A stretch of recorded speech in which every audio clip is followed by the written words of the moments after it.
welcome to Channel 2S everybody. I'm your host Second Soundwave, and today I thought I'd review something special. So a few weeks ago I did a collection video. If you haven't seen that, there'll probably be a card up in the corner, and I showed you pretty much my entire collection. Now I have made a few changes to my display since then. I moved some of the Transformers that were on that shelf off of it, packed them up in storage, and instead I'm now using that shelf for some of my larger Gunpla.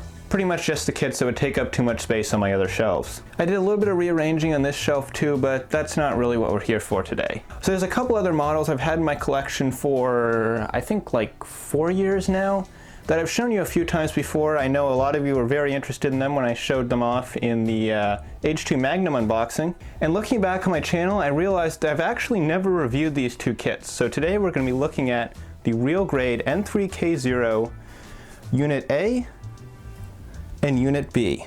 So we're going to start with the Unit A, since this is kind of the standard vanilla model. These did come in a 2-pack, kind of like they do with the IBO models. This was another premium Bandai exclusive, so they are a bit hard to get a hold of, but fortunately there are many other variations of them that can be easily obtained. The detailing on these models is very, very good. As you can see, they use that same multicolored injection system that they're using for that upcoming figurized Fumina model. The colors transition beautifully into one another. It almost looks like real, like camouflage or something. There's lots of different shades of gray and brown on this kit. I know some of you guys out there like to paint your models, but this is one kit that I would strongly recommend you leave stock. Now this type of injection molding isn't perfect. The plastic I've found doesn't like to bond to itself very well, so sometimes if you kind of swipe your hand along it, you'll find little bits of plastic will like flake off in your hands, and it's kind of gross and it gets everywhere. Now these kits don't come with any accessories, unfortunately. It's pretty much just what you see here is what you get, but they do have a pretty cool feature. So these models are part of the Gunpla Evolution project. If you don't know what the Gunpla Evolution project is, basically in recent years Bandai has been trying to greatly advance the engineering and different kind of gimmicks they include on their kits. So they made a perfect rate Exia that lights up and the LEDs can change color and it looks very realistic and cool.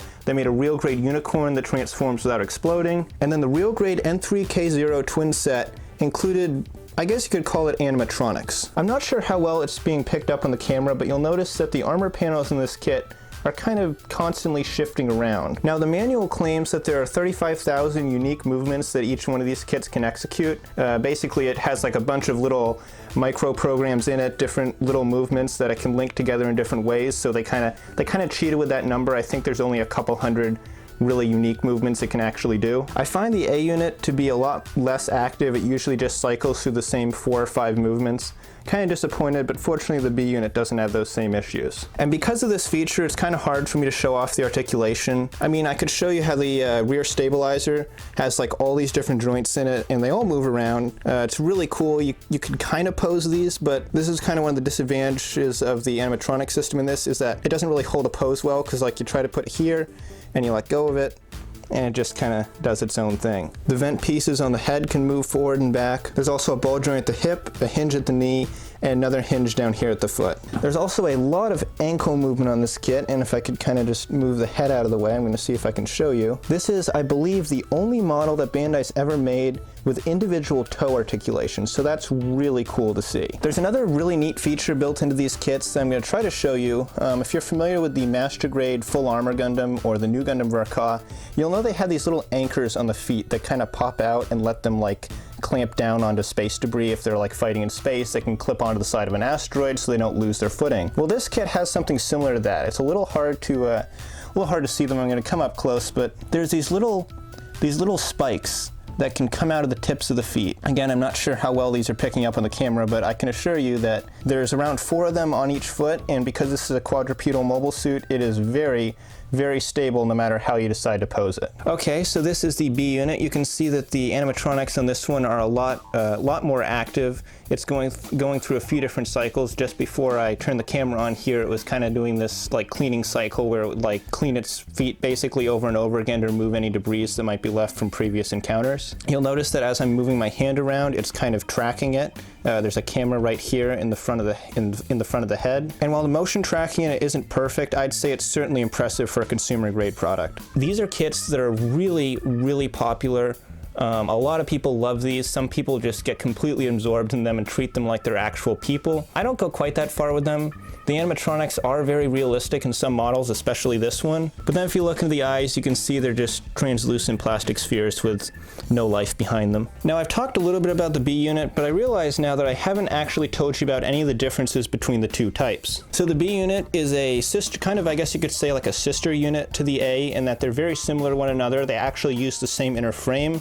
I'm not going to take the armor off of this one right now because it's very messy and takes quite a long time and there's a lot of cleanup after it, but I'm going to throw a picture of it up on the screen right now so you can get an idea for what it looks like. The coloration between the A unit and the B unit is different, but it's a very subtle difference. The B unit that I'm holding right now is kind of a grayish color, while the A unit is mostly the same, but there's a little bit more of a brownish tint to it. The only real new tooling I've been able to find on the B unit is on the feet. I'm going to try to show you here. The animatronics are fighting me a bit, but it does have wider feet than the A unit. There's actually, it almost looks like there's kind of extra appendages on the sides of them. This is for stability, because in universe this was kind of more of a desert combat version. So the B unit has wider feet so that it doesn't sink into the sand as much. It's a really nice, really subtle difference, and I always appreciate it when Bandai puts these kind of little touches on some of their kits that could very easily just be straight color swaps of another model. Finally, for a size comparison, here is the real grade N3K-0 Unit B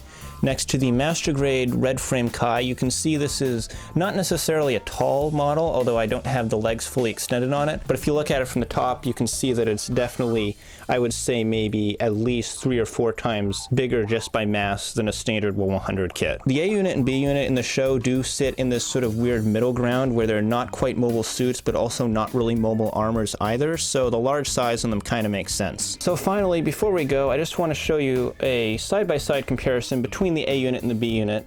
Now, I'm not sure how the AI is going to react to this. The animatronics in this have this feature programmed in where, since these were sort of rival suits in the show, they will interact with each other and kind of play fight. I think this is a good time to show you sort of the difference in color between them. You can see this one's more of a reddish orange, this one's kind of a gray color. The B unit, as you can see, is not necessarily fond of the A unit. From what I know of the story, now admittedly I haven't seen the anime itself, but it seems like they did kind of a Stardust Memory thing where the Federation built the A unit and then it got stolen by Xeon, so they kind of rushed production on the B unit, and then this new Federation pilot goes out in the B unit to fight the A unit, and that's honestly all I know about the anime. I never really bothered to watch it. I pretty much just got the kits because they looked cool. So that's really all I have to say about the N3K-0 twin set. Do I recommend these kits?